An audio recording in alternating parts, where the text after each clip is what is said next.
ठीक है ना, क्या लिखा है इस पे? Project and resource management, project resources management है ना, प्रोजेक्ट रिसोर्स मैनेजमेंट। तो लिखा है आइडेंटिफाई, एक्वायर, मैनेज, है ना। We need to identify the resources, we need to acquire the resources, we need to manage the resources. After we have acquired the resources, we need to manage the resources. ठीक है, use resources effectively, efficiently and economically. This is the basis of project management. तो resources को हम basically we can divide into two parts: physical resources and team resources. Equipment, material, facilities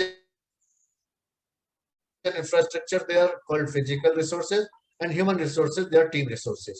Is it understandable? Yes sir. ठीक है, this is understandable. So we have divided. क्यों क्यों हमने divide किया है? क्योंकि दोनों को हैंडल करने के या दोनों को कैलकुलेट करने के या दोनों के लिए प्रोसेसेस अलग अलग है।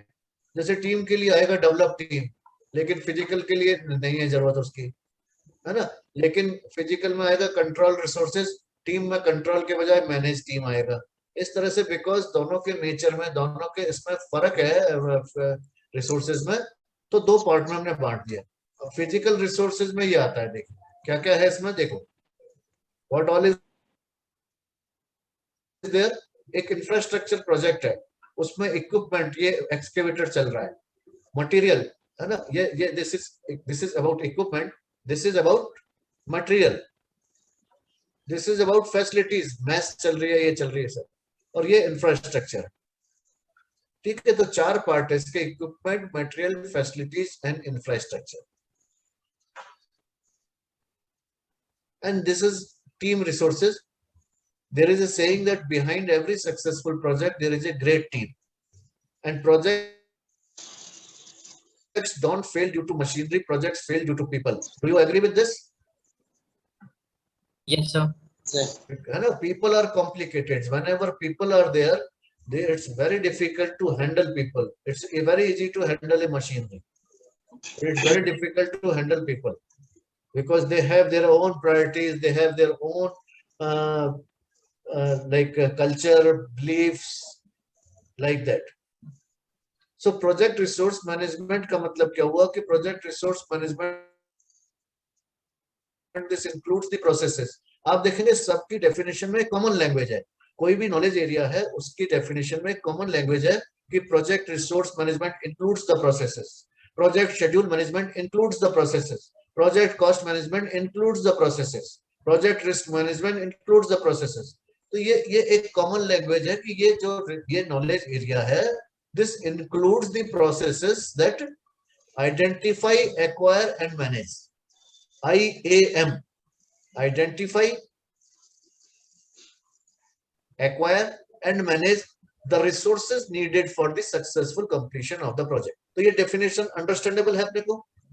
We need to identify the resources कि कौन कौन से resources चाहिए, कब कब चाहिए, कितने कितने चाहिए, quantity and quality of resources and specifications of the resources या skills of the resources, और कब कब requirement है, scheduler कब से चाहिए, सर्वेयर कब चाहिएगा। आप देखेंगे किसी प्रोजेक्ट में सर्वेयर कब चाहिए, क्वालिटी कंट्रोलर कब चाहिए, project manager, there can be different times जब अलग अलग। जैसे कोई बिल्डिंग बन रही है तो शुरू में सिविल इंजीनियर लगेगा, बाद में इलेक्ट्रिकल इंजीनियर बाद में आएगा, एयर कंडीशनिंग इंजीनियर बाद में आएगा, थोड़े टाइम के लिए रहेगा। So like that we need to identify what all resources are required for the project, कब कब required है वो, और कितनी quantity में और किस quality के required है। then how to acquire them, acquire का पूरा प्रोसेस है कि how we will acquire the resources। तो कोई बताएगा, मान लीजिए आप एक प्रोजेक्ट पे हैं और प्रोजेक्ट मैनेजर हैं, आप कॉलेज में कोई प्रोजेक्ट के लिए प्रोजेक्ट मैनेजर बना दिया और आपको रिसोर्सेज एक्वायर करने हैं, तो क्या तरीका होता है रिसोर्सेज एक्वायर करने का, बताइए।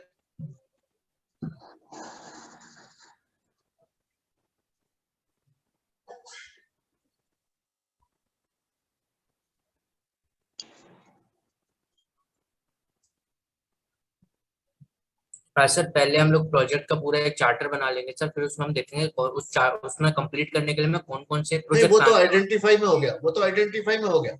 आइडेंटिफाई में आपने रिसोर्स कैलकुलेट कर लिए, कितने रिसोर्स की रिक्वायरमेंट है, रिसोर्स हिस्टोग्राम्स बन गए, टाइमलाइंस के हिसाब से बन गए क्वालिटी के। Now how to acquire resources. Sir फिर मार्केट से जाके हम लोग लेंगे सर, जैसे फॉर एग्जांपल कोई कंस्ट्रक्शन है या कोई भी एक प्रोजेक्ट है, तो हम पहले बाहर से मशीनरी होगी तो हम किसी मशीनरी कंपनी के साथ वो कोलैबोरेशन करेंगे या उनसे मशीनें रेंट पे लेंगे।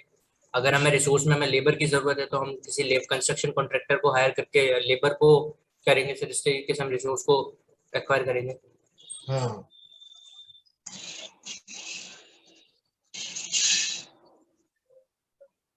नहीं, एक्वायर तो करेंगे। देख जैसे क्या होता है कि जैसे क्या होता है कि जैसे आपको कहा कोई प्रोजेक्ट है ना, कल्चरल फेस्ट की बात कर रहे हैं, जैसे हमने कॉलेज में हमेशा की, आपको प्रोजेक्ट मैनेजर बना दिया तो आपको टीम बनानी है, कैसे एक्वायर करोगे आप, है ना। इन हाउस भी होता है। First of all you will see कि इन हाउस टीम अवेलेबल है क्या, आपके क्लासमेट्स अवेलेबल है क्या आपके, है ना।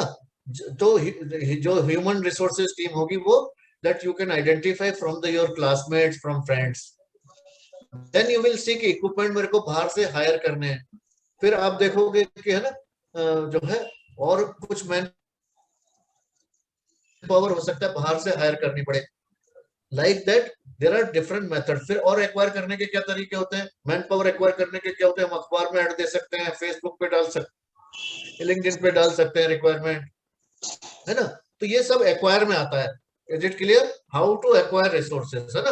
आप अपने दिमाग को आपको खुला रखना है, ब्रेनस्टॉर्मिंग करनी है and try to think about this. आज भी आप रिसोर्सेज एक्वायर करते हो, आज भी करते हो, कैसे करते हो, उसको थोड़ा एक्सपेंड करते जाओ, एक्सपेंड करते जाओ उस थॉट प्रोसेस को, तो आपको रियलाइज होगा कि हाँ this is the way I should, these are all the ways how to acquire the resources. Machinery कैसे एक्वायर करते हैं, मटेरियल कैसे एक्वायर करते हैं, ह्यूमन रिसोर्सेज टीम रिसोर्सेज कैसे एक्वायर करते हैं, है ना। सो ये सब कवर होता है इसमें प्रोजेक्ट रिसोर्स मैनेजमेंट में। एंड मैनेज द रिसोर्सेज, एक बार आपने एक्वायर कर लिया तो how to manage them, how to take maximum advantage of it, how to optimize the research, how to get the productivity from the resources, वो manage में आया, ठीक है। So this is project resource management includes the processes that identify, acquire and manage the resources needed for the successful completion of. These are the processes. कौन-कौन से processes हैं? Somebody should read it. Sir, plan resource management, estimate activity resources, acquire resources, develop team, manage team, and control resources. ठीक है, so these are six processes in this resource management project resource management में 6 process है total, ठीक है। So it's a big knowledge area. 6 process मतलब it's good it's quite an important knowledge area. जैसे cost में केवल 4 थे, हालांकि फिर भी कॉस्ट बहुत ज्यादा इंपॉर्टेंट है। हमने देखा इंटीग्रेशन में 7 है, स्कोप में 6 है, शेड्यूल में 6 है, कॉस्ट में 4 थे, तो 23 we have already covered. Today 6 और कर लेंगे हम तो 29 हो जाएंगे हमारे, फिर बचेंगे हमारे 18, ठीक है। सो प्लान रिसोर्स मैनेजमेंट में कोई बताएगा प्लान रिसोर्स मैनेजमेंट जो है इसका आउटपुट क्या होगा? वेरी नाइस, वेरी नाइस, ठीक है। एस्टिमेट एक्टिविटी रिसोर्सेज का आउटपुट क्या होगा? Resource activity.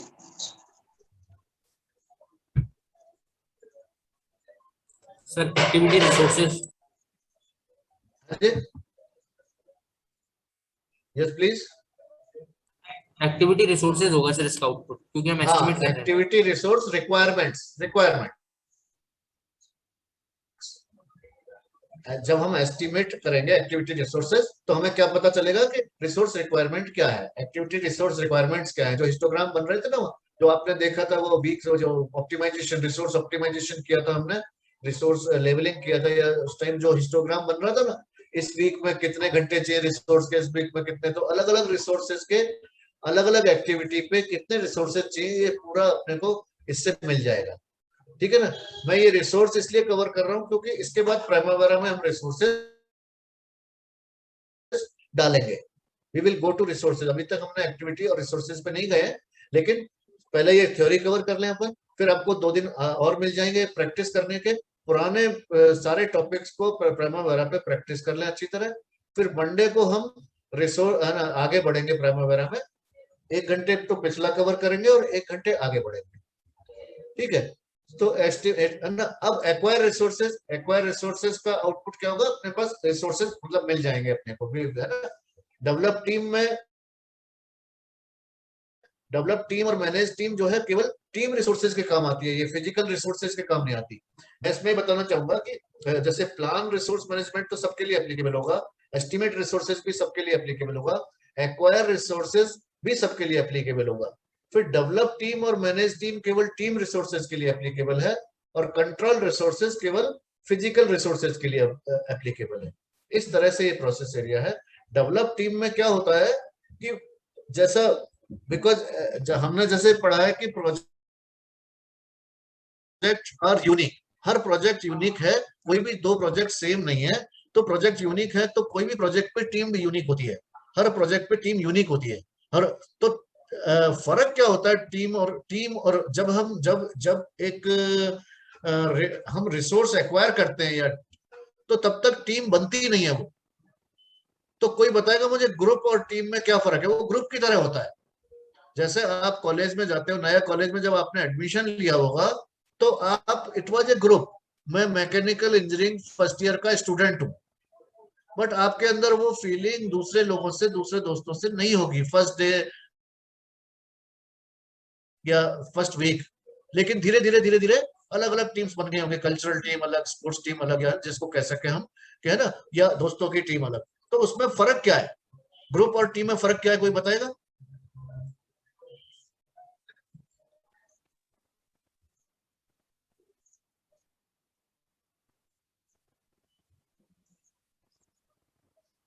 Very nice. थोड़ा सा मैं इसको करेक्ट करूंगा कि ग्रुप में टीम में ट्रस्ट होता है sir, very nice, very nice. और ग्रुप में सर इतना ट्रस्ट नहीं होता है सर। ग्रुप में अननोन भी हो सकते हैं, बट जो टीम है उसमें हमें एक ठीक है, दूसरे लेकिन अभी जो इसमें हमें करेक्ट करना चाहूंगा कि ग्रुप में क्या होता है कि एक ही कॉमन ऑब्जेक्टिव होता है। जैसे फर्स्ट ईयर स्टूडेंट का एक कॉमन ऑब्जेक्टिव है सबका, इसलिए इकट्ठे हुए हैं वो। ग्रुप इसलिए फॉर्म होते हैं कि उनका कोई ना कोई कॉमन ऑब्जेक्टिव होता है। इसलिए जो बात आपने कही कि उनका कोई कॉमन ऑब्जेक्टिव नहीं होता, ये बात सही नहीं है। कॉमन ऑब्जेक्टिव होता है, that's why groups are created, ठीक है ना। लेकिन टीम का क्या होता है, together everyone achieves more. Team में जो होता है वो all the objectives are in the alignment, सारे ऑब्जेक्टिव उनके सेम होते हैं। जैसे क्रिकेट की टीम बनी है ना, तो वो भले ही आपस में डिफरेंस भी हो सकते हैं, लेकिन उनका objective, all the objectives are same and they are in the alignment with the objectives of the organisation, कि हमें जीतना है, हमें अच्छा खेलना है, हमें एक दूसरे को हेल्प करना है, और हर एक का वही मोटिव है। तो ये एज ए प्रोजेक्ट मैनेजर आपको डेवलप की हुई टीम नहीं मिलती है, टीम बनानी पड़ती है, ग्रुप से टीम में कन्वर्ट करना पड़ता है आपको। तो वो प्रोसेस है ये। इसमें मोटिवेशनल थ्योरीज हैं, टीम डेवलपमेंट थ्योरी है, ठीक है। अब टीम डेवलप होने के बाद मैनेज टीम में क्या होता है कि whenever people are there are conflicts.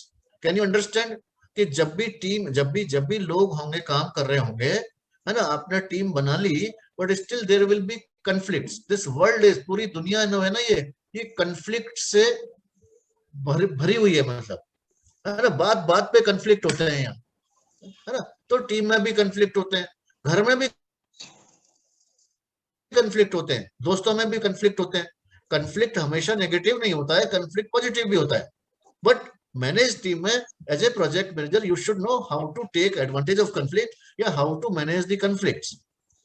And purpose ये है डेवलप टीम या मैनेज टीम का कि बेस्ट आउटपुट कैसे लिया जाए, टीम से बेस्ट आउटपुट कैसे लिया जाए, किस तरह से जो है प्रोजेक्ट को बेस्ट तरीके से किया जाए। कंट्रोल रिसोर्सेज में क्या आता है, अगेन, कि क्या रिसोर्स रिक्वायरमेंट थी, फिजिकल रिसोर्सेज के लिए एप्लीकेबल है ये। What was the requirement of the resources, what are the resources available, plan resources consumption कितना था, और एक्चुअल रिसोर्स कितनी रिक्वायर्ड है, ये सब कंट्रोल रिसोर्सेज में आता है, और कैसे उसको कंट्रोल किया जाए, ठीक है। So these are 6 processes. पहला प्रोसेस लेते हैं हम, plan resource management. This is the process of defining how to estimate, acquire, manage and utilize physical and team resources. So this is applicable for physical and team resources both. This is the process of defining how to estimate. Estimates के, resource estimates के अलग अलग तरीके हो सकते हैं। कैसे resource को एस्टिमेट करेंगे आप, इसके अलग अलग तरीके हो सकते हैं। अगेन एस्टिमेट थ्योरी जो अपने जो है एनालॉगस थ्योरी और पैरामेट्रिक थ्योरी, वो सब एप्लीकेबल होगी यहाँ भी। वो कोई बता सकता है कि एस्टिमेशन के लिए कौन कौन सी टेक्निक हमने अभी तक पढ़ी है? Anyone please.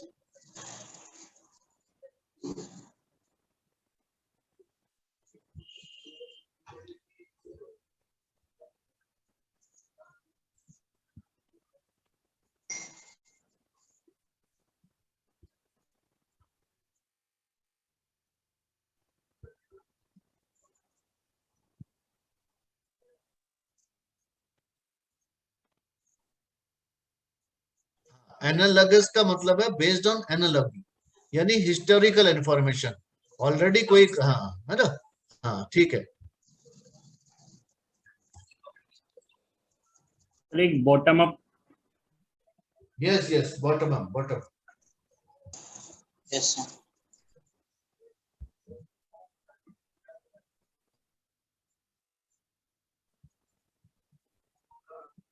ये बात है। और टॉप डाउन।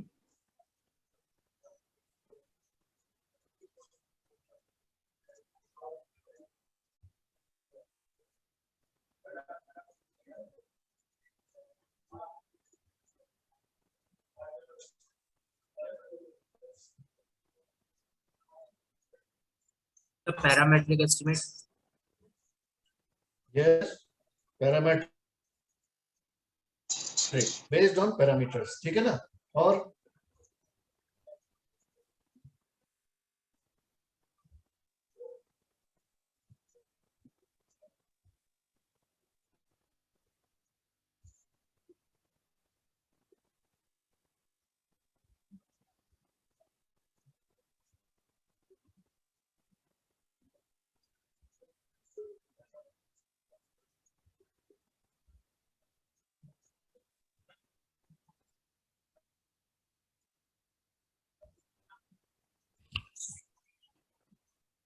सर लास्ट वाले का नाम आप एक बार बता सकते हैं सर, याद नहीं आ रहा है।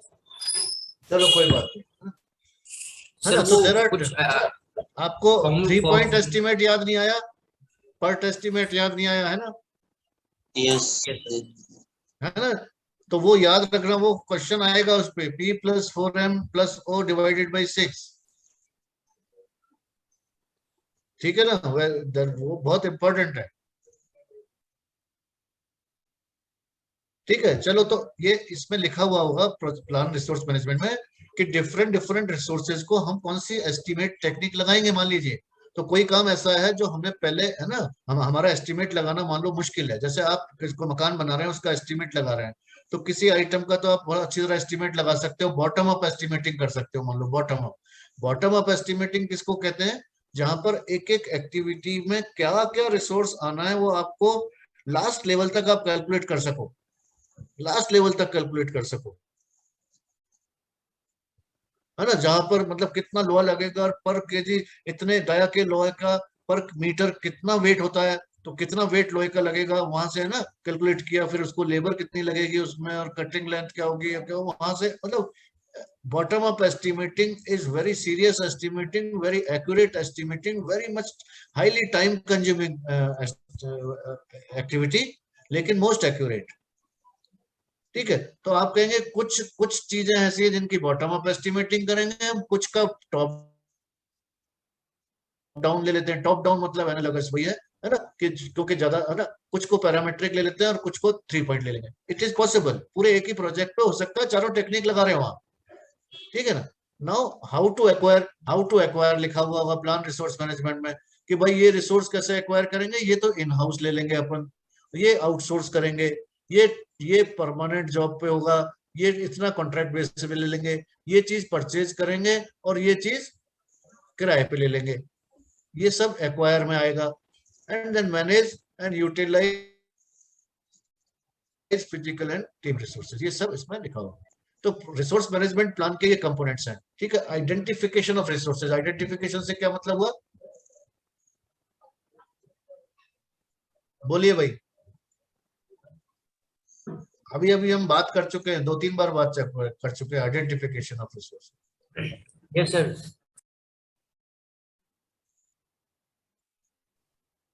Yes yes yes yes yes yes, very nice very nice. तो identification of resources resource management plan में होगा, ठीक है ना। Method of identification of resources, acquiring resources, roles and responsibilities, कौन कौन क्या क्या रिसोर्स मैनेज करने के लिए या आइडेंटिफाई करने के लिए, एक्वायर करने के लिए किस किस की क्या क्या जिम्मेदारी होगी। जैसे कि आपको कोई टीममेट चाहिए, कोई बड़ा प्रोजेक्ट पे काम कर रहे हैं आप, तो क्या आपको एक शेड्यूलर की रिक्वायरमेंट है, तो आप खुद हायर करेंगे, आपकी प्रोजेक्ट मैनेजर की जिम्मेदारी है, या आपके हेड ऑफिस से कोई भेजा जाएगा। तो क्या रोल्स एंड रिस्पॉन्सिबिलिटीज हैं इसको हायर करने के लिए, वो पता चलेगा। प्रोजेक्ट का ऑर्गेनाइजेशन चार्ट, जैसा हमने ओबीएस देखा था ना, ऑर्गेनाइजेशनल ब्रेकडाउन स्ट्रक्चर, वो तो था पूरी की पूरी ऑर्गेनाइजेशन के लिए। यहाँ केवल प्रोजेक्ट के लिए ऑर्गेनाइजेशन चार्ट बनेगा कि वो होगा भाई प्रोजेक्ट मैनेजर सबसे टॉप पे आ गया, मान लो प्रोजेक्ट मैनेजर है, फिर उसके पास 4 प्रोजेक्ट इंजीनियर हैं, मान लीजिए साइट इंजीनियर्स हैं, साइट सुपरवाइजर्स हैं, क्या है उसके पास ना। तो like that project organisation chart जो है इसमें टेंटेटिव, वो रिसोर्स मैनेजमेंट प्लान में होगा। Project team resource management, training, training का क्या शेड्यूल रहेगा, कौन है ना, बीच बीच में ट्रेनिंग का क्या मतलब हुआ। ट्रेनिंग कैन बी 1-on-1, एक जना एक को ट्रेनिंग दे सकता है, एक जना 4 को दे सकता है ना। और ट्रेनिंग पूरा सेमिनार और इसके थ्रू दी जा सकती है।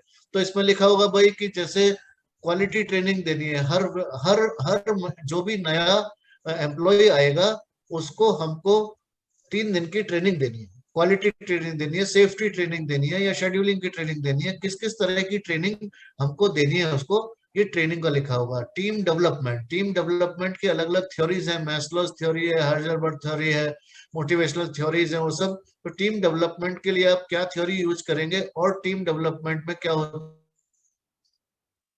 है। टीम डेवलपमेंट में बहुत सारी चीजें हैं, बहुत सारी चीजों में क्या है कि every Saturday we will have common lunch, हम सब साथ में लंच करेंगे, ये टीम डेवलपमेंट का पार्ट है। महीने में एक बार हम कल्चरल प्रोग्राम करेंगे, या कोई फेस्टिवल होगा तो उस पे गेम्स खेलेंगे, ये टीम डेवलपमेंट का काम है। हम हाँ ना, ये जो है आपने जो प्रोजेक्ट साइट है, प्रोजेक्ट की साइट है, उसके ऊपर आपने कोई खेलने की जगह बना रखी है, और कोई गाने की बना रखी है, कोई और जहां पर टीम इंटरेक्ट कर सके। तो ये टीम डेवलपमेंट एक्टिविटीज है, ये रिसोर्स मैनेजमेंट प्लान में लिखा हुआ होगा कि आप टीम डेवलपमेंट के लिए क्या क्या करेंगे। रिसोर्स कंट्रोल के लिए क्या क्या करेंगे, ये लिखा होगा। रिकॉग्निशन प्लान, कहते हैं कि है ना, रिकॉग्निशन, एवरीबॉडी नीड्स रिकॉग्निशन, ऐसा कोई भी इंसान नहीं होगा जिसको recognition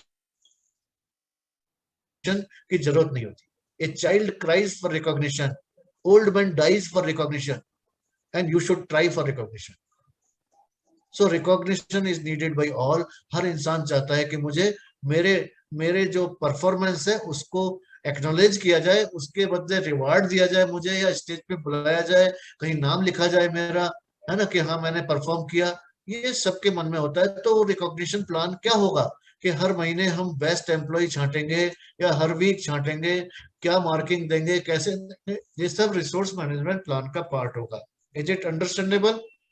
any question in this? ठीक है। No sir. Now team charter, there should be a team charter जिसमें team values, communication guidelines, these things should be there. Team values में भाई कि है ना, टीम वैल्यूज का क्या मतलब है कि भाई हम देखिए टाइम लाइंस पर हर एक को टाइम से आना है ना, और टाइम से जाना है। हर एक को कोई कोई भी अगर किसी का कोई काम डिले हो रहा है तो उसको उसको इमीडिएट बेसिस पे बताना है। या किसी को अगर बाहर जाना है, छुट्टी करनी है, तो अर्लीस्ट पॉसिबल शेयर करना है। इस तरह से करके टीम चार्टर, ये ऑर्गेनाइजेशन का वो नहीं है गाइडलाइंस, ये प्रोजेक्ट मैनेजमेंट टीम जो हमने बनाई वहां पे उन्होंने आपस में तय किया है। चार्टर का मतलब होता है कि इनिशियल जैसे प्रोजेक्ट चार्टर था, ऐसे टीम चार्टर, प्रोजेक्ट चार्टर तो स्पॉन्सर और प्रोजेक्ट मैनेजर के बीच की बात है, और टीम चार्टर प्रोजेक्ट मैनेजर और टीम के बीच की बात है कि हम आपस में एक दूसरे से कमिटमेंट करते हैं और उसको लिख लेते हैं। मान लीजिए कि हम ये चीजों को फॉलो करेंगे, इन चीजों की वैल्यू है हमारे लिए। कोई भी आदमी, सीनियर आदमी को जो है ना, आप पीठ पीछे से बुराई नहीं करेगा, ये नहीं करेगा, इस तरह की चीजें जो है कुछ भी वैल्यूज में आ जाती हैं ना। झूठ नहीं बोलेगा, कोई बात गलती हो गई कोई बात नहीं, आप आके सच बता दो कोई बात नहीं, है ना। If you are not feeling like working, tell me clearly, no problem, but don't आप डोंट मेक एनी एक्सक्यूजेस। फिर कम्युनिकेशन गाइडलाइंस है, कोई कम्युनिकेशन गाइडलाइन टीम के लिए बना ली हमने कि भाई हम जो है कम से come every day in the morning हम पहले 15 मिनट साथ में चाय पी के कम्युनिकेट करेंगे एक दूसरे से, या शाम को एक बार मिलेंगे, सुबह शाम दोनों बार एक बार मिलेंगे, फेस टू फेस मिलेंगे, जो नहीं है उससे फोन पे बात कर लेंगे या जूम पे मिलेंगे कर रहे। तो वो गाइडलाइंस कौन, और वैसे भी रिपोर्टिंग सिस्टम में भी भाई जब भी आप रिपोर्ट कर रहे हो, अगर आपको कोई रिसोर्स अवेलेबल नहीं है तो तुरंत अप्लाई, तो तुरंत कम्युनिकेट करोगे।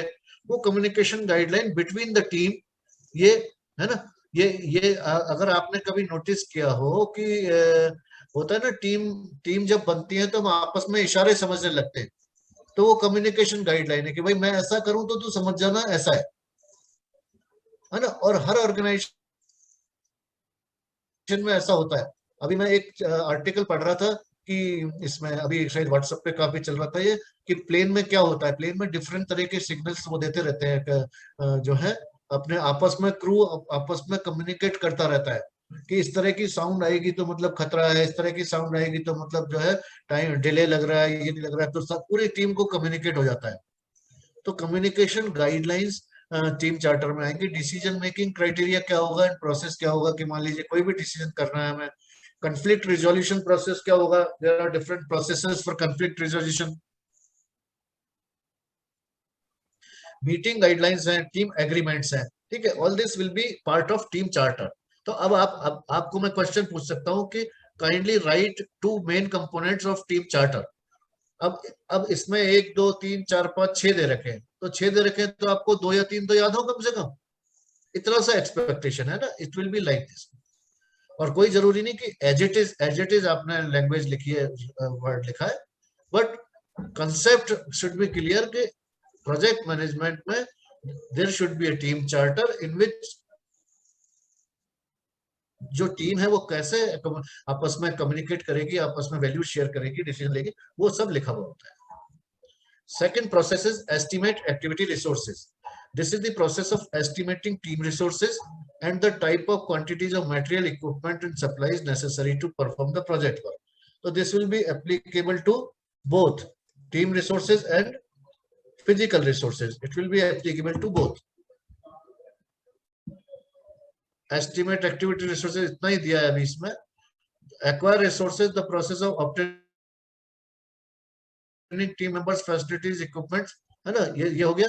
एक्वायर रिसोर्सेज में इंटरनल रिसोर्सेज, एक्सटर्नल, मैंने जो बात कर रहा था आपसे कि कुछ रिसोर्सेज जैसे आपको कॉलेज ने कहा कि भाई आपको ये ऑर्गेनाइज करना है, तो आपको मान लीजिए कल्चरल फेस्टिवल करने के लिए आपको ऑडिटोरियम चाहिए, तो ऑडिटोरियम एक रिसोर्स है जो कि इंटरनल रिसोर्स है, लेकिन आपको उसके लिए लेटर लिखना पड़ेगा, रिक्वेस्ट करनी पड़ेगी, परमिशन लेनी पड़ेगी, प्लस आपको ये बताना पड़ेगा कि मेरे को इस टाइम के लिए मेरे को चाहिए। तो that is how to acquire the internal resource. फिर आपको मान लीजिए साउंड सिस्टम चाहिए और कोई और इक्विपमेंट और कुछ है कॉलेज में ऐसा, वो चाहिए, तो that comes under internal resources. Then comes external resources, मतलब बाहर से जो अरेंज करना है वो एक्सटर्नल रिसोर्सेज है। तो दो तरह से हम एक्वायर रिसोर्स करते हैं। इस तरह से रिस्टोर, ये जो आप देख रहे हैं प्रिंट, ये प्राइमवेरा पे बना हुआ है। हम जब कोर्स खत्म करेंगे उससे पहले ये बना लेंगे खुद भी। इसको कोई पढ़ के समझ सकता है कि ये क्या है, इसमें कौन समझ के बताएगा मुझे क्या लिखा है?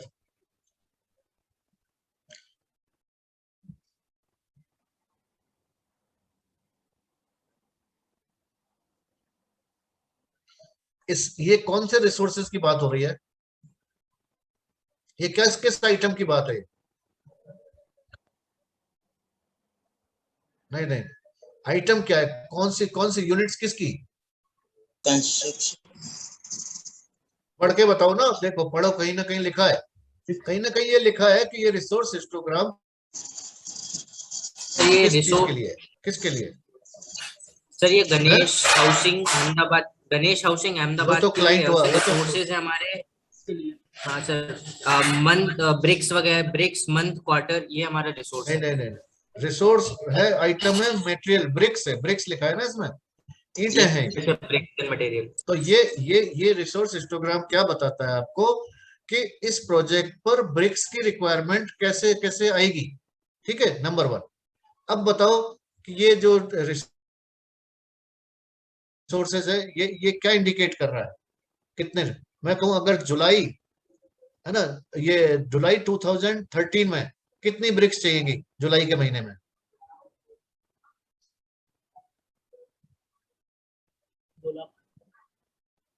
सर 2 लाख। 2 लाख, पता, ठीक है ना, पता चल रहा है ना इससे, 2 लाख। यस और सर। और जुलाई 31 जुलाई तक कितनी चाहिए टोटल, वो कैसे निकलेगा?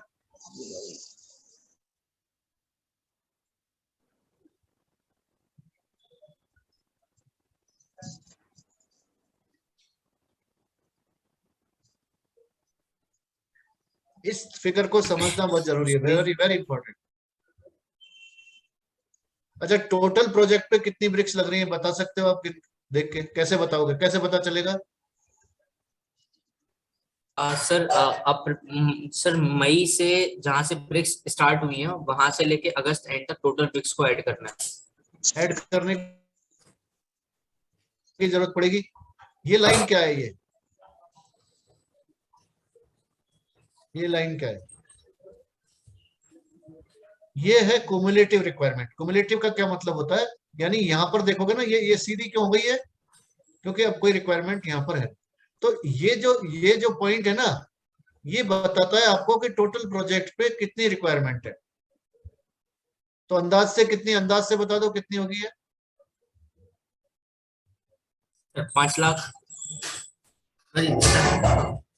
नहीं, ढंग से पढ़ो, 50 ढंग से लाख। पढ़ो। 50 लाख।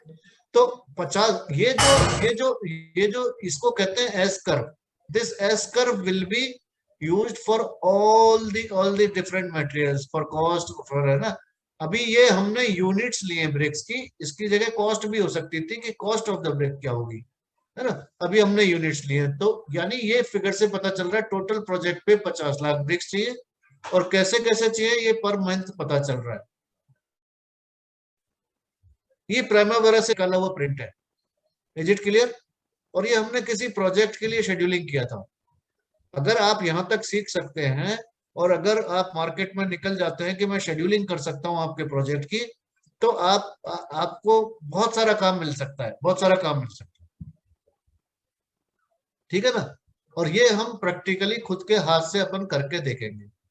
ठीक है। तो अब आप देखिए कि ये इसको कहते हैं हिस्टोग्राम। अभी यहां देखा हमने, ये यहां से गवर्न होगा। ये 2 लाख है, ये 2 लाख है, 4 लाख है, 6 लाख है, 8 लाख है। ये 20 लाख, 40 लाख, 60 लाख, 80 लाख। तो क्यों है ये, इसको 10 टाइम्स कर दिया क्योंकि ये जो आपका कर्व है, ये इसके लिए यहां से पढ़ेंगे हम, ये कुमुलेटिव के लिए है और ये अलग अलग महीने के लिए।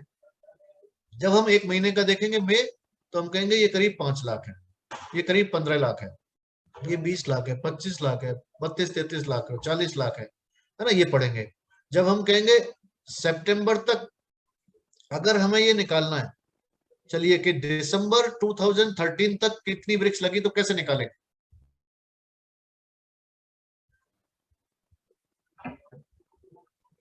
ये दिसंबर है, ये है ना।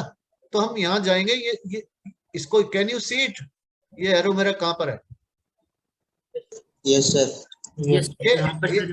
ये एरो जो है ना, ये जो कर्व बन रहा है, इसका ये एरो। और इससे अगर हम यहाँ देखें तो हम देखेंगे ये करीब करीब 25 लाख के करीब आ जाएगा, 24-25 लाख अंदाज से पूछ रहा है। तो यहाँ ये इंफॉर्मेशन इससे मिलती है।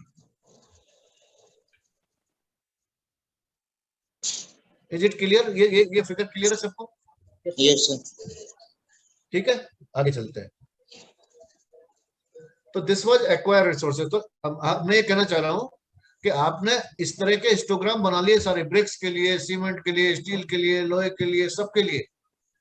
उसके हिसाब से आप, है ना, रिसोर्स को एक्वायर कर सकते हैं, है ना, एक्वायर करने के लिए।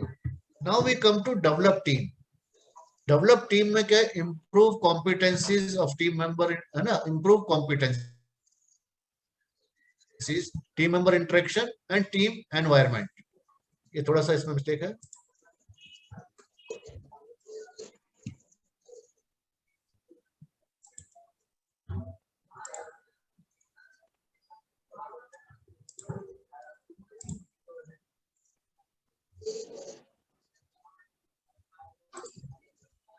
The process of improving competencies, team member interaction, and the overall team environment to enhance the project performance. ये तीन चीजों का मतलब समझते हैं। इम्प्रूविंग कॉम्पिटेंसीज, कॉम्पिटेंसीज कैसे इंप्रूव करते हैं हम? कहते हैं कि अगर इफ यू आर मोटिवेटेड, अगर आप मोटिवेटेड हैं या मोटिवेटेड नहीं है, आपके परफॉर्मेंस में, आपकी कॉम्पिटेंसी में बहुत ज्यादा फर्क पड़ जाएगा। कितना ज्यादा पड़ जाएगा? 4 टाइम 5 टाइम्स तक पड़ सकता है, 4-5 टाइम्स तक। इफ ए पर्सन इज, अभी अभी अभी आज मान लीजिए ये क्लास चल रही है, इस क्लास में अगर आप मोटिवेटेड है तो कितना समझ में आएगा, और मोटिवेटेड नहीं है तो कितना समझ में आएगा। इसमें फर्क 4 to 5 टाइम्स हो सकता है। तो जब हम टीम वर्क की तरह काम करते हैं, मोटिवेटेड होते हैं, तो हमारी कॉम्पिटेंसी, हमारा रिजल्ट 5 गुना हो जाता है, 4 गुना 5 गुना हो जाता है। तो ये काम है प्रोजेक्ट मैनेजर का कि हम इंप्रूव कैसे करें कॉम्पिटेंसीज को। एक और काम है इसमें कॉम्पिटेंसीज में, एक तो मोटिवेशन तो हुआ ही, लेकिन एक स्किल रिक्वायरमेंट के लिए ट्रेनिंग भी आता है इसमें। ऐसा नहीं है, इंप्रूव कॉम्पिटेंसीज इंप्रूव करने के लिए training is also the part of it, कि भाई ट्रेनिंग भी इसका पार्ट है, मोटिवेशन भी पार्ट है। टीम मेंबर इंटरेक्शन का जो अभी हमने बात की, टीम मेंबर का इंटरेक्शन कैसे हो, इनफॉर्मल इंटरेक्शन कैसे हो। कहते हैं कि फर्स्ट कनेक्ट, है ना, कनेक्ट, है ना, फिर कहते हैं क्या बोलते हैं, कनेक्ट एंड, हाँ, फर्स्ट कनेक्ट देन करेक्ट। तो ह्यूमन है ना, आपको किसी को करेक्ट करना है तो पहले उससे कनेक्ट होना जरूरी है। Connect, convince and correct. पहले कनेक्ट करें, कन्विंस करें, फिर करेक्ट करें।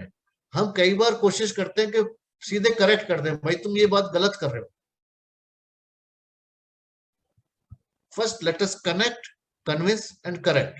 तो टीम मेंबर इंटरेक्शन के लिए बहुत जरूरी है। जो हमने गेम्स की बात की, या कल्चर प्रोग्राम की बात की, या हर सैटरडे हम साथ में खाना खाएंगे, या शाम की चाय साथ में पिएंगे, this is for team member interaction and the overall team environment improve करने के लिए हमें प्रोजेक्ट, ये काम है डेवलप टीम में प्रोजेक्ट मैनेजर का।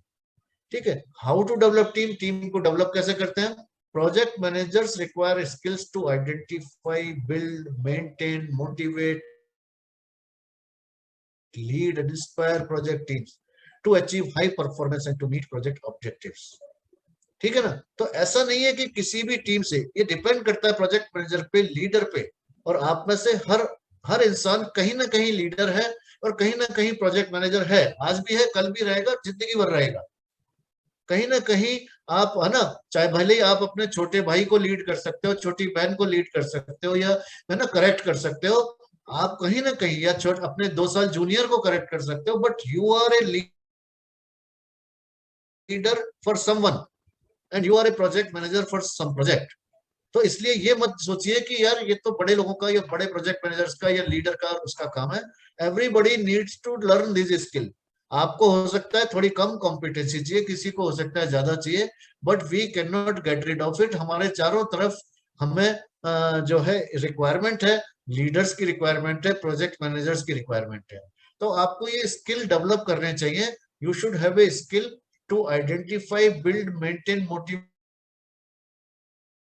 Lead, inspire project teams to achieve high performance and to meet project.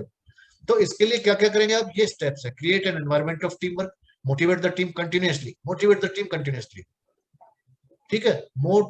provide challenges and opportunities, provide timely feedback जरूर देना चाहिए। जैसे हमने अभी असित ने जिस तरह से, मुझे लगता है कि he has started working out, जब मैंने इसका फेस देखा एकदम से, है ना, I really felt very good और I gave my feedback, है ना। you people also must have given feedback, so that motivates people, वो और करने की इच्छा बढ़ जाती है, ठीक है ना। और that is a sincere feedback, कोई हम कोई इसका अननेसेसरी किसी को चढ़ा तो नहीं रहे, हम सिंसियर फीडबैक दे रहे हैं। Feedback is very important, we should keep giving feedback timely, ठीक है ना। Provide support whenever needed, recognise and reward for good performance. ये Tuckman's ladder of team development है। इसमें आप देखेंगे forming, storming, norming, performing and adjourning. तो मैं आपसे क्वेश्चन पूछ सकता हूं एग्जाम में कि भाई please give the names of the steps in Tuckman's ladder of team development. कोई दोबारा पढ़ के बताएगा इसको? ये वाला है ना समझ, कोई वो जो जिसने आज कुछ भी नहीं बोला हो, जिसने आज नहीं बोला हो वो पढ़ के बताएगा इसको क्या लिखा है और क्या मतलब है इसका।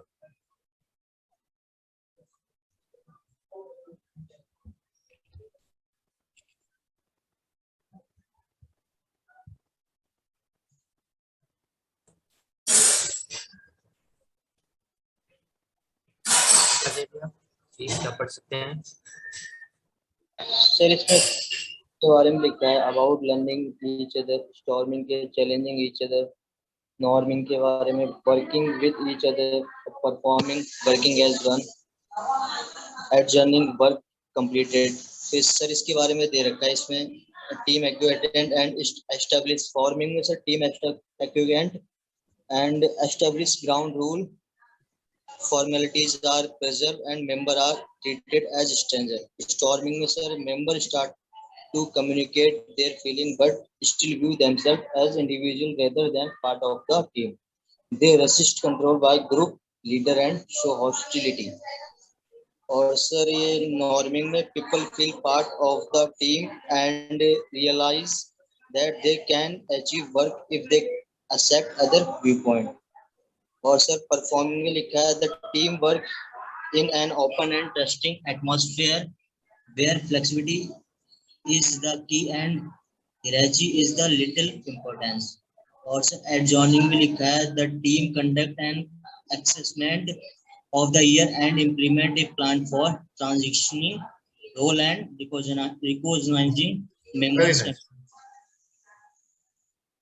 Very nice. नटशेल में क्या है ये? नटशेल में पहला स्टेप ये है कि team is form, formation of team होता है सबसे पहले, और फिर सेकंड स्टेप होता है स्टॉर्मिंग। फॉर्मिंग में तो हम एक दूसरे से मिल रहे हैं, इंट्रोडक्शन कर रहे हैं, कौन कहाँ से आया, अच्छा तुम वहां से आए हो क्या, अच्छा तुम ये कर रहे हो क्या, अच्छा है ना, और तुम क्या क्या कर लेते हो, मैं क्या क्या कर लेता हूँ, ये इंट्रोडक्टरी पार्ट होता है फॉर्मिंग, इसमें कोई खास बात नहीं है। लेकिन जब सेकंड स्टेज आती है स्टॉर्मिंग, स्टॉर्मिंग में क्या होता है अपने अपने व्यूज, अपने अपने प्रायोरिटीज निकल के आती हैं, और हम एक कंफ्लिक्ट आता है, एक कंफ्लिक्ट नहीं भाई ये प्राइमरी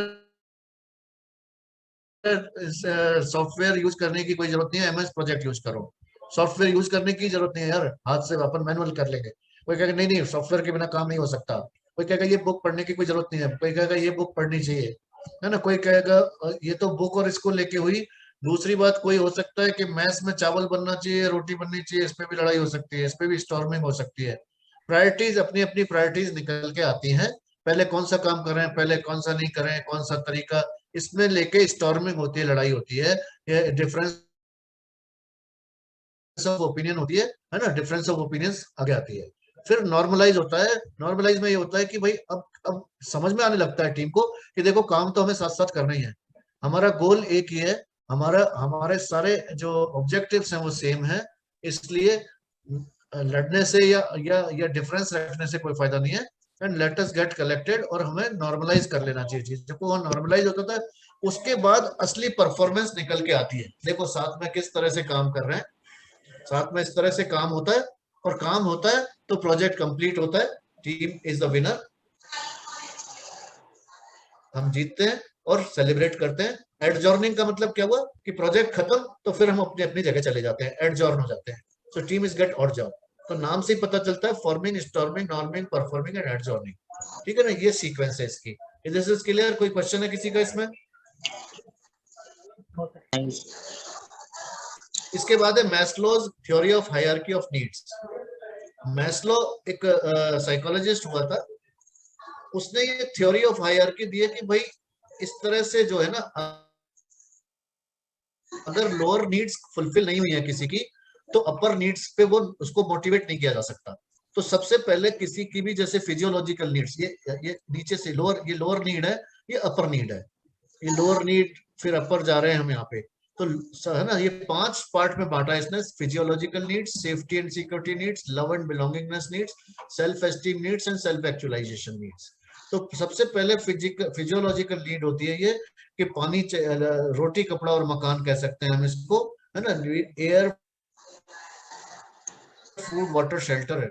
अगर मान लीजिए किसी के पास रोटी कपड़ा और मकान नहीं है और उसको हम रिकॉग्निशन देना चाहे, मेडल देंगे तेरे को भाई, तो वो मेडल से मोटिवेट नहीं होगा, वो तो रोटी से ही मोटिवेट होगा, वो तो खाने से ही होगा या मकान, है ना।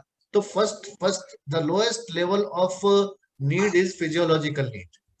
Then comes once it is clear, एक बार रोटी कपड़ा मकान का इंतजाम हो गया तो सेफ्टी एंड सिक्योरिटी नीड्स आता है इसमें, हेल्थ, एम्प्लॉयमेंट, कि हाँ भाई now my job is secured. सब तो ये फिजियोलॉजिकल नीड कहां से पूरी होंगी कि मुझे कोई जॉब मिल जाए, और जॉब मिल गया तो मेरा जॉब पक्का हो जाए,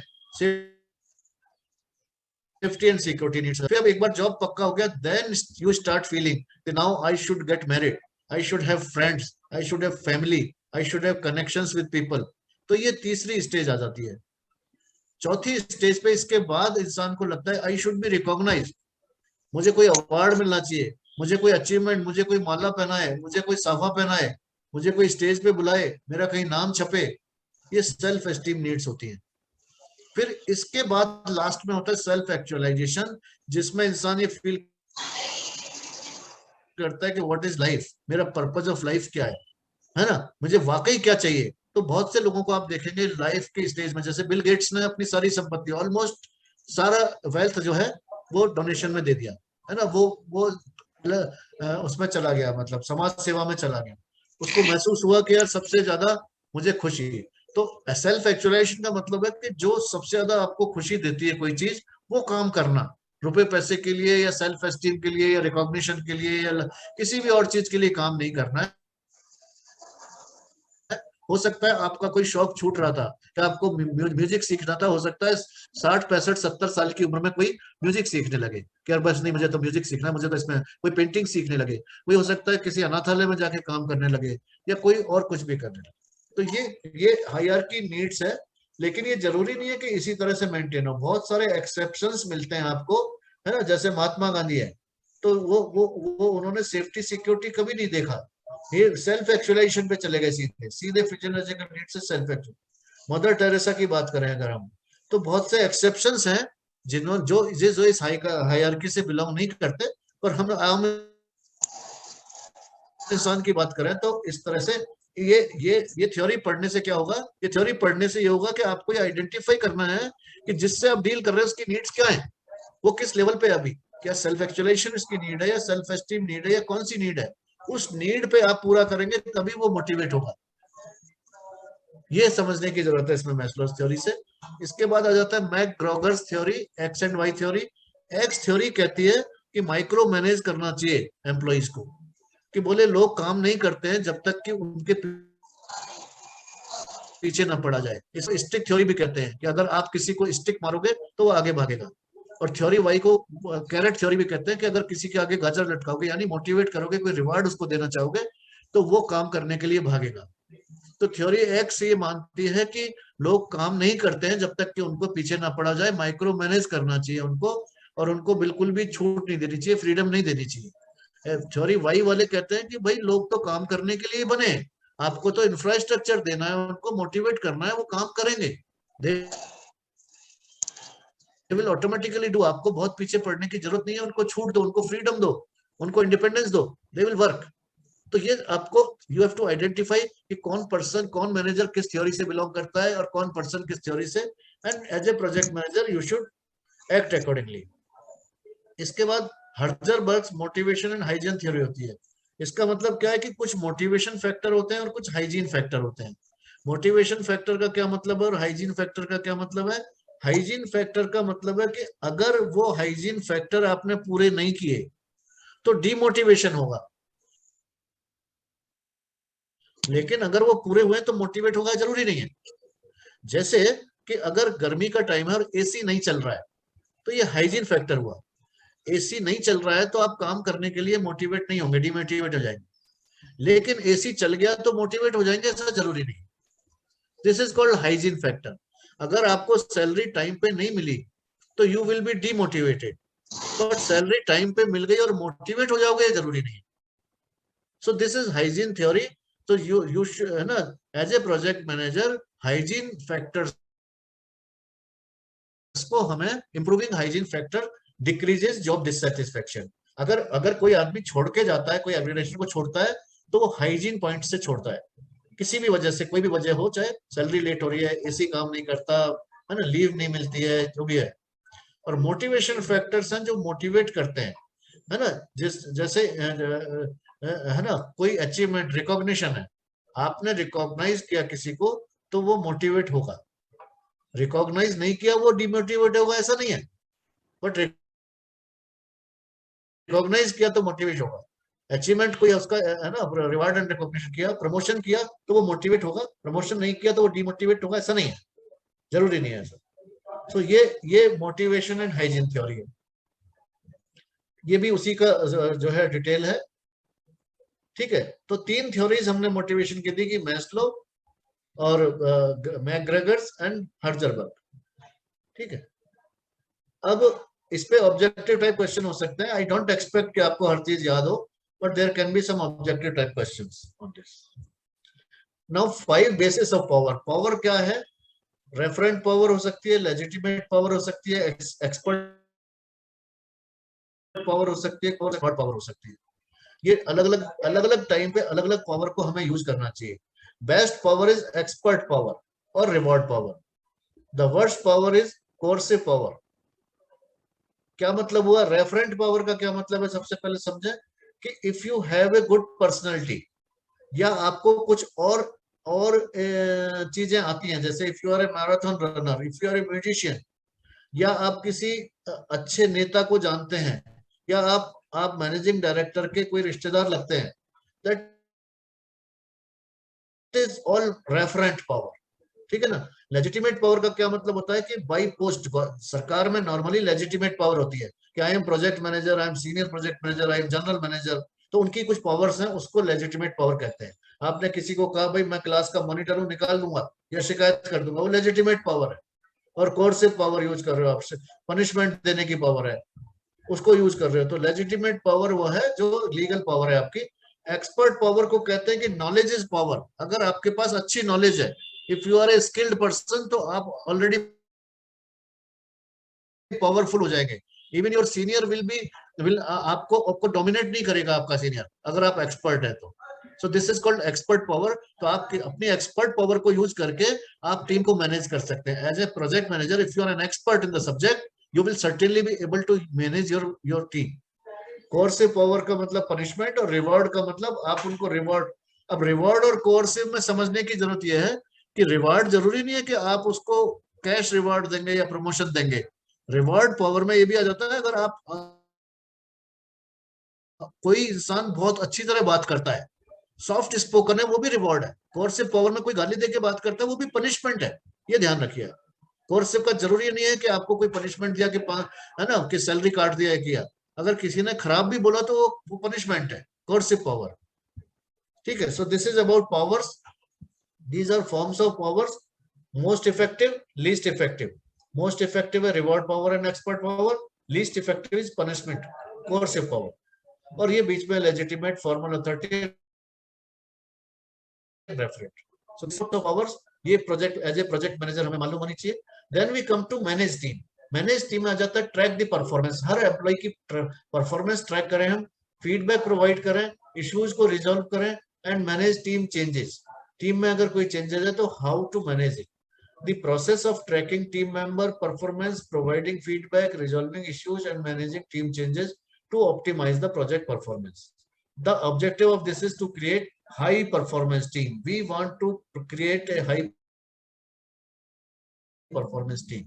So how to manage the team? पहला point है interpersonal and team skills. So a project manager should have interpersonal and team skills. यहाँ आपको लगेगा कि project management is not only hard skill, but it is about soft skills also. How it is? You should know conflict management. You should have decision making. You should have emotional intelligence. You should have the ability to influence people. You should have the leadership skills. So these are interpersonal and team skills. अपन बहुत ज्यादा इसमें detail में नहीं जाएंगे, but you should just have an idea of this. And interpersonal team skill में conflict management के 5 ये हमने कंफ्लिक्ट मैनेजमेंट में 5 तरीके दिखाए: withdraw, avoid, smoothing, compromising, forcing and collaborating. Yes please, now I would like someone to read the types of conflict management.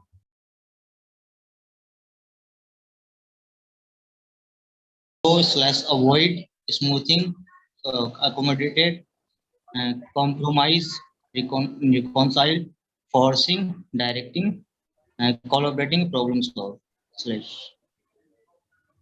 चलिए, कितना समझ में आया इससे आपको?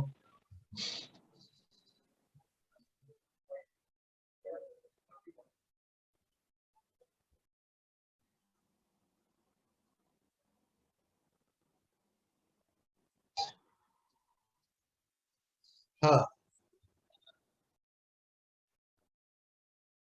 हाँ हाँ.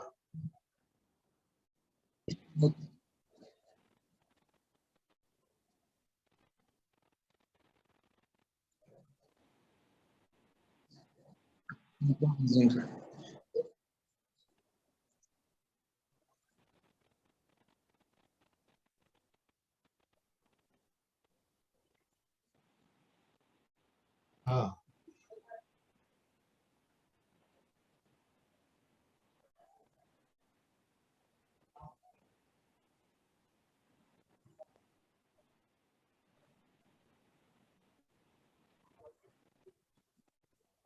ओके, ठीक है ना. तो थोड़ा थोड़ा समझ में आ रहा है इसमें ना. विड्रॉ का मतलब क्या होता है कि विड्रॉ या अवॉइड, कि मतलब अपन कहते हैं अरे यार कल बात करेंगे यार इस पे, कोई है ना, अरे यार करते हैं, देखो अभी थोड़ा सा जो है ना ये काम चल रहा है ना यार, तुम समझ रहे हो है ना, how difficult it is to manage the project ना. ये थोड़ा सा जो है अभी अभी अपने बॉस की विजिट है, एक हफ्ते बाद, एक हफ्ते ये निकल जाए तो फिर अपन जरूर बात करेंगे इस पे. होता है ऐसा अपने साथ? Yes, sir. This is called avoiding या विड्रॉ, ठीक है ना. और या फिर ये होता है कि यार तुम आपस में निपट लो यार, देखो मैं इसमें मेरे को बीच में लोगे तो ठीक नहीं है यार, है ना, like that. So this is withdraw, withdrawal. Smoothing और एकोमोडेट में ये होता है कि अपन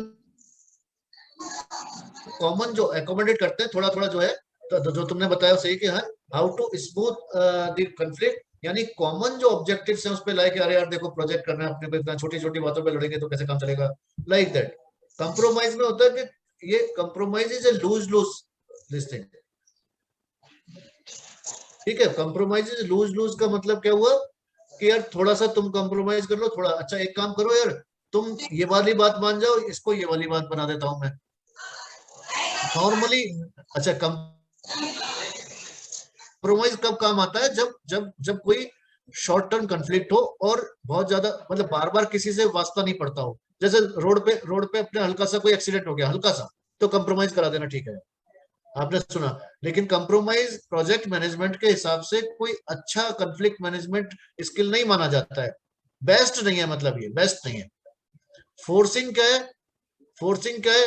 दो जने कंफ्लिक्ट है, आप क्या कहोगे, यू आर दी फोर्सिंग है भाई, मैं प्रोजेक्ट मैनेजर हूं, मैं कहूंगा वो बात माननी पड़ेगी दोनों को, ये फोर्सिंग हुआ, डायरेक्टिंग हुआ.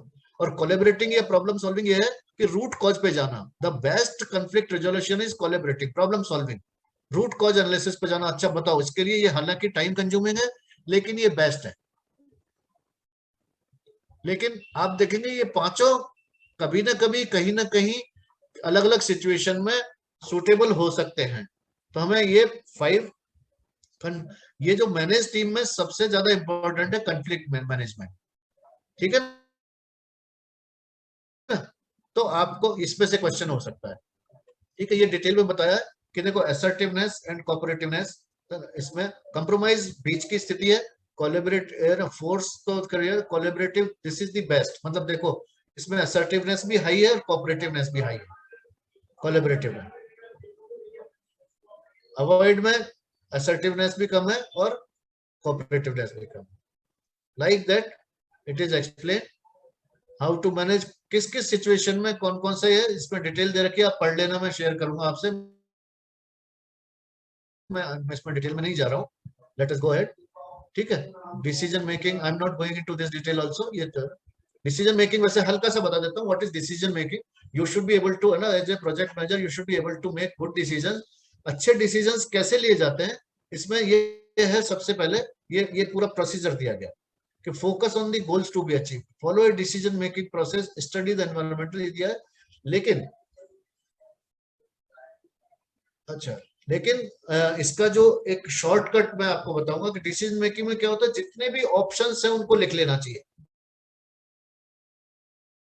कभी भी आपको देखेंगे आप डिसीजन मेकिंग में कंफ्यूज हो रहे हैं तो 1 2 3 4 5 ऑप्शंस जितने भी है, बहुत ज्यादा ऑप्शन नहीं होने चाहिए पहली बात, लेकिन चलो जितने भी है लिख लो। आपने सारे ऑप्शंस लिख लिए, 5 ऑप्शन लिख लिए, फिर आपने देखा कि लीस्ट सुटेबल कौन से हैं, 2-3 को कम कर दो, एलिमिनेशन टेक्निक लगाओ। फिर मान लीजिए 2 या 3 बचे, तो then you should do brainstorming कि किसमें क्या फायदा और किसमें क्या नुकसान है। देखिए किसी भी एक चीज से कभी भी फायदा हो केवल वो भी नहीं होता है, और केवल नुकसान हो वो भी नहीं होता है। हर चीज का कोई ना कोई फायदा भी है, हर चीज का कोई ना कोई नुकसान भी है, कोई भी चीज ले लो आप। So then you have to find out कि इसके प्लस पॉइंट्स क्या है और माइनस पॉइंट्स क्या है, ब्रेनस्टॉर्मिंग करके then you make a decision कि ये बेस्ट डिसीजन है इस सिचुएशन में। ठीक है, so this is a very big skill life में। जैसे अभी हम बात करते हैं आपसे, अभी पहला बात की कि भाई you want to be successful, successful होने के लिए you should have a desire. अगर आपसे पूछा जाए क्या डिजायर है तो you are getting confuse, we are not able to take a decision कि मेरी डिजायर क्या है, ये नहीं जानते हम कि मैं क्या टारगेट रखूं, क्या गोल बनाऊं।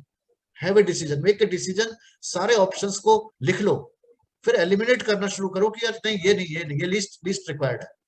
देन जो बचे हैं उन पे काम करो। इमोशनल इंटेलिजेंस में क्या होता है, expectation, concern, issue. There are 3 stages of conflict. Expectation क्या है कि जैसे आपने देखा होगा कभी 2 दोस्तों में लड़ाई हो जाती है या घर में भी कॉन्फ्लिक्ट होता है, कुछ चीज हम कह नहीं पाते हैं, लेकिन एक्सपेक्टेशन का मतलब ही यह है अनस्टेटेड रिक्वायरमेंट, जिसको बोला नहीं जाए, जिसको बोला नहीं जाए। जैसे फॉर एग्जांपल अगर आप का कोई सीनियर है, आप एक कंपनी में काम कर रहे हैं और बॉस ने आपको बुलाया और आधे घंटे तक आपको चैम्बर में खड़े रखे, खड़े खड़े बात कर रहा है, ना तो सीट देने को बोला ना पानी के लिए बोला, but your expectation is that you are a project manager and you expect, पुरानी कंपनी में आपको पूछता था, बैठाता था, योर एक्सपेक्टेशन इज कि मुझे सीट पे बैठाया जाए, लेकिन ना तो आप खुद बैठ सकते हो सीट पे और ना आप कह सकते हो कि मैं सीट पे बैठ जाऊं क्या, या मेरी इच्छा सीट पे बैठने की है। So this is an expectation, this is etiquettes होते हैं ये कि भाई जो बॉस है वो बोलेगा तभी बैठ सकते हो। तो एक्सपेक्टेशन ये मैंने है ना कि आधे घंटे में भाई पानी को तो पूछे यार, आधे घंटे में गर्मी इतनी है पानी नहीं पूछा। So your expectation is not being satisfied, you are not being satisfied. तो वो कंसर्न बन जाती है, आप बाहर आके बात करेंगे या अपने साथियों से बात करेंगे कि यार ये बॉस तो ठीक नहीं है यार, है ना, ये फीलिंग इंसल्टेड, मैं बहुत इंसल्टेड फील कर रहा हूँ यहाँ पर, है ना। तो ये कंसर्न हुआ, एक आध बार बोलना शुरू किया, फिर धीरे धीरे वो इश्यू बन जाता है कि यार पता चलता है किसी दिन कि I have applied for a job in some other company, क्यों, क्योंकि यहाँ तो ये प्रॉब्लम है। So as a project manager, you should be able to identify the expectation of your stakeholders, expectation of your team, expectation of sponsor and client. Before ये पहले concern बने उससे पहले आपको हैंडल करना चाहिए, नहीं है तो कंसर्न लेवल पे करना चाहिए, नहीं तो फिर इश्यू लेवल पे तो हमको करना ही चाहिए। ठीक है, सो that is called emotional intelligence. Emotional intelligence क्या है कि हम किसी दूसरे के इमोशंस को समझ सके। इन्फ्लुएंसिंग, ठीक है, ये इस पे भी ज्यादा नहीं जाएंगे, लीडरशिप टाइप इस पे भी ज्यादा नहीं जाएंगे। Then comes control resources. Control resources में अगेन वी कैलकुलेट, हमने जो रिसोर्स कैलकुलेट किए थे उतने रिसोर्सेज से हमारा काम हो रहा है या नहीं, मॉनिटरिंग करते हैं हम, प्लान्ड वर्सेज एक्चुअल निकालते हैं और जो करेक्टिव एक्शन लेते हैं कि क्या क्वांटिटी ऑफ रिसोर्सेज जो हमने फ्यूचर के लिए काफी है। हमने देखा जो 50 लाख ब्रिक्स लगी थी वो काफी है क्या, या रिवाइज करना पड़ेगा। So that is under control resources. Control resources में we do the monitoring of resource expenditure, कितने रिसोर्स कंज्यूम हुए हैं, we identify and deal with resource shortages, अगर कोई रिसोर्स की शॉर्टेज है पहले हमने सोचा था कि एक एक्सकेवेटर से काम चल जाएगा, नहीं चल रहा है तो दो लेने पड़ेंगे क्या। हमने सोचा था इतने इक्विपमेंट इतनी फैसिलिटीज से काम चल जाएगा। वो सब कंट्रोल रिसोर्सेज में आता है, ठीक है। This is like how to control resources, we will not go into details.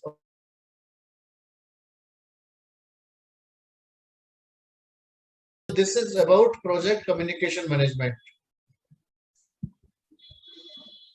3 process में कम्युनिकेशन मैनेजमेंट प्लानिंग करेंगे, इसमें कम्युनिकेशन को मैनेज करेंगे, मॉनिटर करेंगे। So what is communication? Communication is the exchange of information intended और involuntary. इसका क्या मतलब हुआ?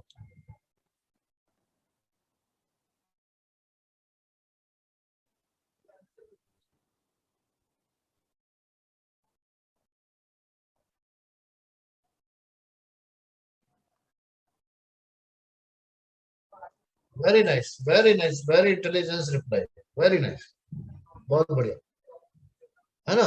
सो इसमें कहते हैं कि you can not afford to not communicate, you can not have no communication, every time you are communicating, ठीक है ना। हमें कन्वर्सेशन और कम्युनिकेशन में डिफरेंस समझना पड़ेगा। कई बार हम कंफ्यूज कन्वर्सेशन से हो जाता है। कन्वर्सेशन का मतलब बातचीत है, कम्युनिकेशन का मतलब बातचीत नहीं है, बातचीत से बहुत ज्यादा बियॉन्ड है ये। Communication is the exchange of information. अगर आपने अच्छा परफ्यूम लगा रखा है तो भी वो इनवॉलेंटरीली आप कुछ कम्युनिकेट कर रहे हैं। बढ़िया से कपड़े पहन के जा रहे हैं तो कोई आप आपने एक पुलिस की वर्दी में कोई आदमी है तो वो चाहता या नहीं चाहता फिर भी एक कम्युनिकेट कर रहा है वो कि मैं पुलिस में हूँ। मिलिट्री वाला ड्रेस से भी कम्युनिकेट होता है ना। So it is not necessary that you want to communicate, without your choice you are communicating certain things, ठीक है। So this is communication. Information can be exchange in the form of following ideas, instructions and emotions, and there can be styles of communication, submissive, aggressive, assertive.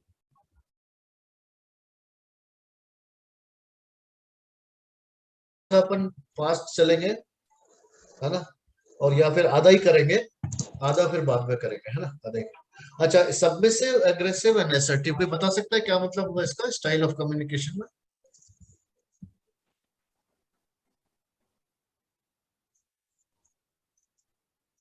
हाँ हाँ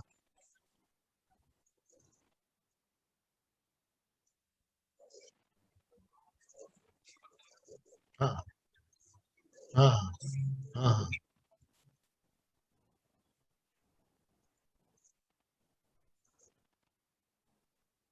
ठीक है।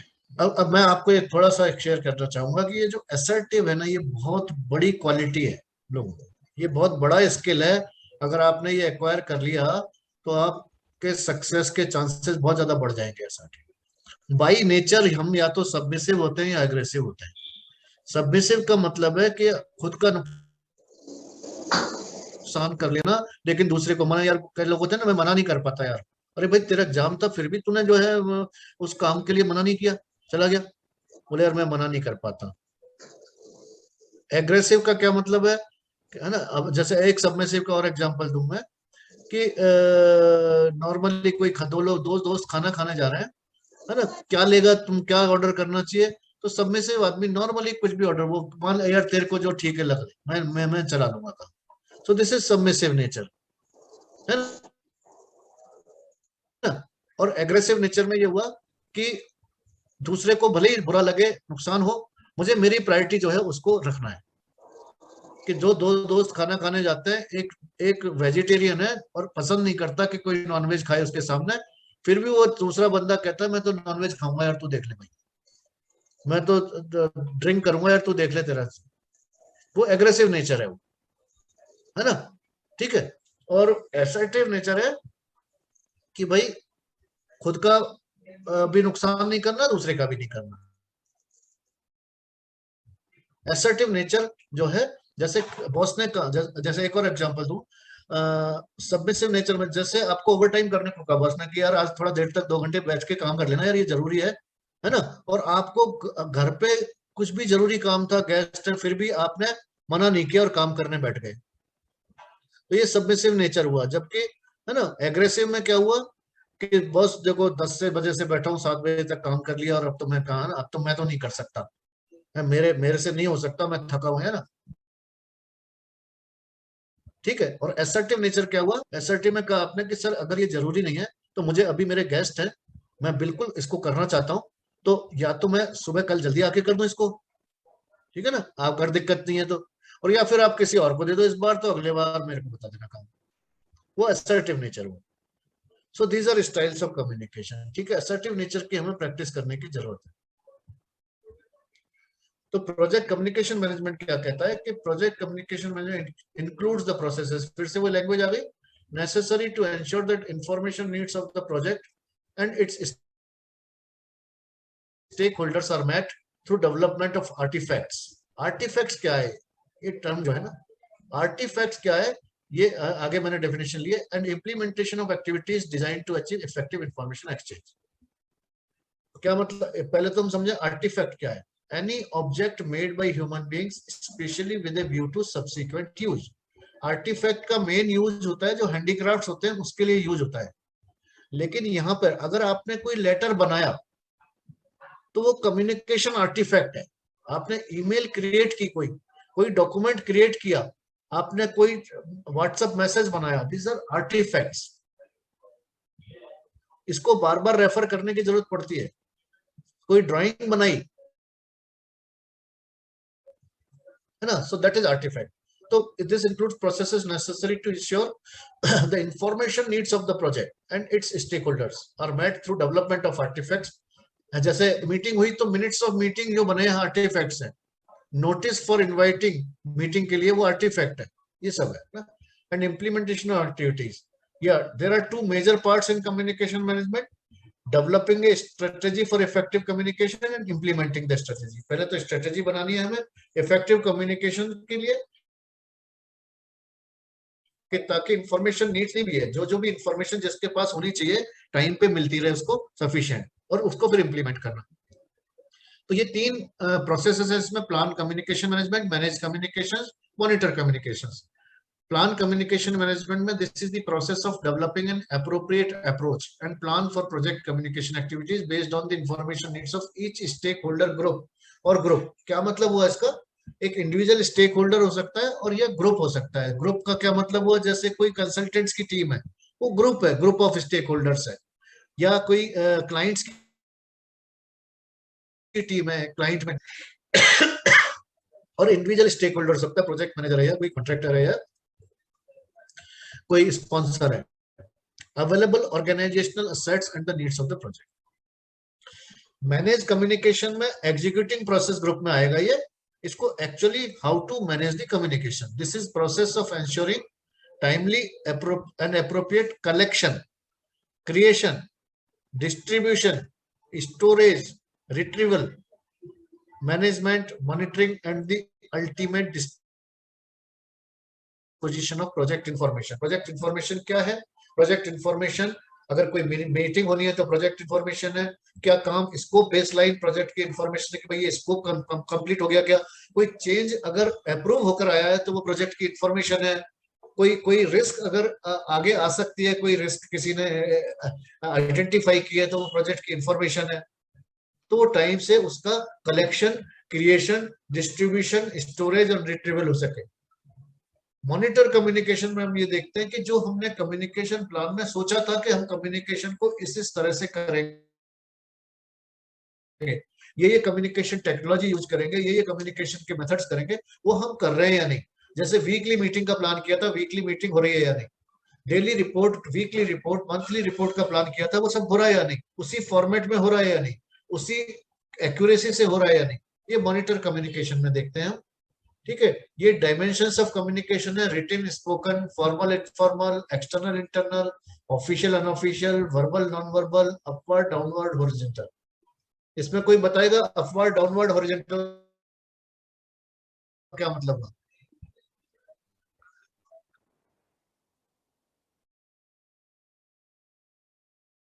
हाँ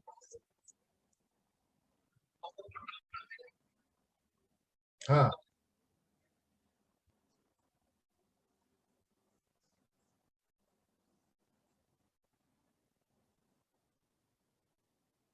very nice.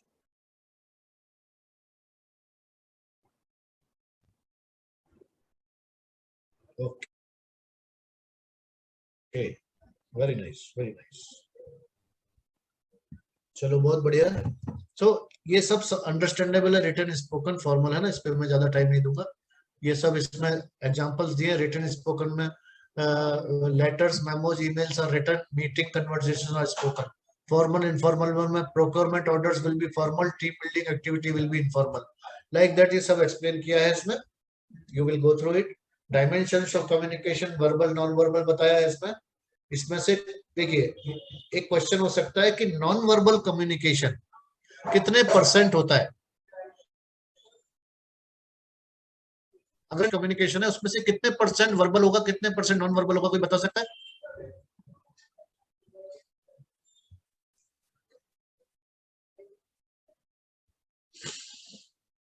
The correct answer is 55 according to project management. 55% times हम non verbal communication करते हैं. Non verbal में facial expressions, gestures, appearance, haptics, time. आप में से कोई बता सकता है कि सबसे पहला नॉन वर्बल कम्युनिकेशन कौन सा होता है जो बच्चे को पता चलता है? कौन? फेशियल एक्सप्रेशन बच्चे को पहले पता चलता है सबसे पहले. It is sir haptics, touch. It is haptics, touch. सबसे पहले टच को फील करता है बच्चा. जब बहुत छोटा बच्चा होता है आप देखेंगे रो रहा है बच्चा और माँ का हाथ लगाने चुप हो जाता है. टच को फील करता है. अकेला फील करता है, रोता है और बच्चे को ना. So haptics is the first non verbal communication. Verbal communication कौन सा होता है जो सबसे पहले हम सीखते हैं बचपन में? वर्बल में 4 पार्ट है: लिसनिंग, स्पीकिंग, रीडिंग, राइटिंग. इसमें से सबसे पहले क्या सीखते हैं? Listening. Very nice. And listening is 45% time. हम 45% टाइम लिसनिंग करते हैं, 30% टाइम स्पीकिंग करते हैं, 16% टाइम राइटिंग करते हैं. सो this is about verbal and non verbal communication. ये अलग अलग टाइप्स हैं आप देखेंगे. बॉडी लैंग्वेज, अपीयरेंस, ये सब नॉन वर्बल कम्युनिकेशन है. 5 C's of communication: correct grammar, concise. ये सब जो है जस्ट रेफरेंस के लिए है. You don't need to memorise it. जरूरत नहीं है ना. आज अपन यही क्लोज करेंगे है ना, बिकॉज टाइम भी हो गया, 2 बज गए और थोड़ा सा है ना.